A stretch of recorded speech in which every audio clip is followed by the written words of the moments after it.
কলম্বোর ঐতিহাসিক সিংহলী sports club মাঠে চলছে বাংলাদেশ বনাম শ্রীলঙ্কার দ্বিতীয় টেস্ট। আর এই খেলায় এখনো পর্যন্ত শ্রীলঙ্কা এগিয়ে আছে পরিষ্কারভাবে।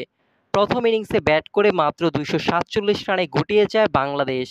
দিনের শুরুতেই ধস নামে এনামুল হক মাত্র ১০ বল খেলে ০ রানে ফিরিয়ে। তারপর অধিনায়ক নাজমুল হোসেন শান্ত করেন মাত্র ৮ রান। কেউই বড় ইনিংস খেলতে পারেননি।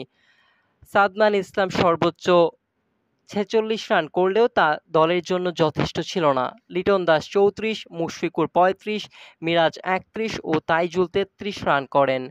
শ্রীলঙ্কার হয়ে দুর্দান্ত বোলিং করা আসিতো ফার্নান্দো ও সোনালো দিনুশা দুজনেই ৩টি করে উইকেট তুলে নেন।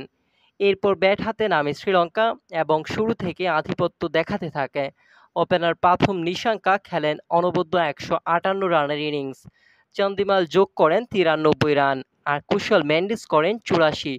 মিলে শ্রীলঙ্কা তোলে ৪৫৮ রান।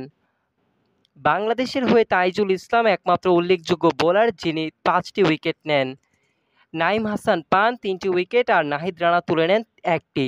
এই সুবিশাল ইনিংসের মাধ্যমে শ্রীলঙ্কা এগিয়ে যায় ২১১ রানে।